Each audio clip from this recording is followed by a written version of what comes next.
It is pottery day, and so today I'm going to do a glaze load. So I did one already that I did not record.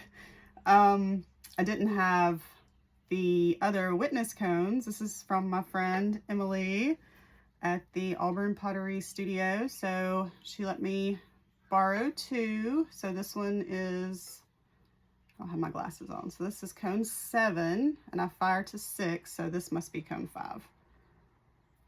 I can't tell, but yes, it says 5 on it. So now I have a 6, a 5, and a 7. So we'll put those in there and see what she gets to. The first time I did the glaze fire, she got to cone 6 like really quick.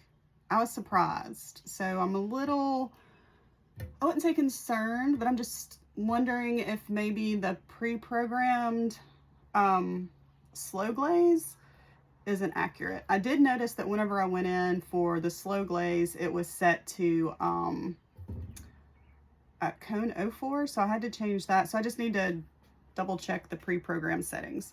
But I started off this morning having to do some surgery on my kiln shelf. So this kiln shelf came with the kiln. It is used, and so it had some glaze on it, and I could not find my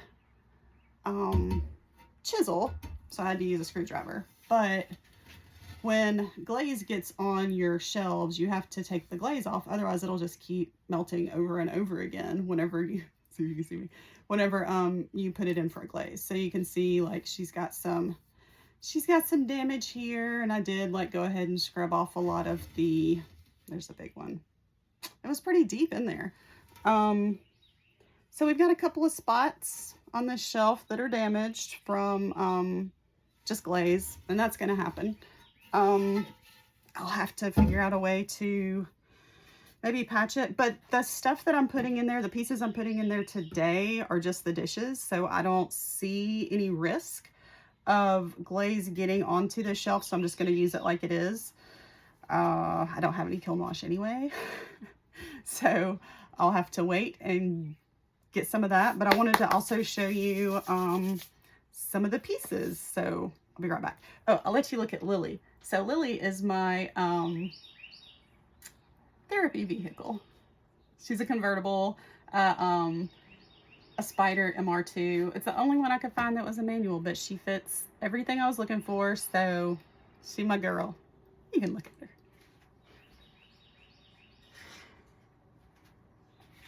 She likes to be looked at. Okay, so I'm gonna do some of these dishes, and then the ones that didn't have anything on them, I took, I think it's Amico Sky glaze, and I put 3 layers on here because it's a brush glaze. And then there was a lilac that I had that had formed, that had dried on the top. So I just took the little pieces and I crumbled them on in the center. So I'm kind of curious to see what that looks like. So I have those, and then I have some that are just the sky. So just the sky blue. So we'll see what that looks like. And then these are the ones that fired in the last one. And if I get close enough, you can see that little grog specks are showing through. Looks so cute. And then you can see them on the back too. If you remember before, it was kind of that pinky color, and now they look like this. And then some of them, Pottery humbles you, have little cracks. I don't know if you can see that crack, but it's right. Can you see it? I don't know. Anyway, there's a little crack right here on this one. And then there's a couple of other ones that have little cracks. The prettiest one, the biggest one that I did that have the 2 leaves on it. I'll show you that one too. Keep them company, Lily. This one that I liked. I like this one a lot. But yeah, so it has, I don't know if you can see it. Some cracks. It has a crack there. And then it has another one here. And I think I just didn't compress it maybe enough on the edges, or maybe it was a little too dry. But they didn't crack in the bisque. They cracked in the glaze when it got a little bit too hot. And it could have been because I think it was on a fast glaze cycle, but I'm not sure. So I have those.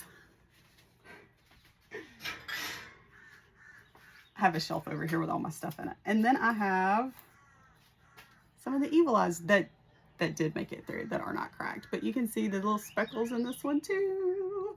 They came through. And then the speckles on the back and a little hole for the incense holder. Incense holder. Okay, so what am I going to do? I'm going to put this shelf in the bottom of the kiln. I'm going to put the post around. I'm waiting on one more post of this size to come in the mail so that I can put the other half shelf in. So I have 2 half shelves that make a full circle, and I have 1 full shelf. Eventually, I'll need to get another shelf and 4 more posts so I can really fill her all the way up to the top, because right now I'm only able to get to the midpoint of the kiln.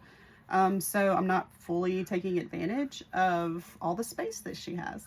So another post will allow me to get 1 more full shelf, two half shelves, and then 4 more posts and another shelf should get me to pretty much the top level of the kiln. So I'm maximizing space, and that just means that I have to do more, make more pottery to fill her up.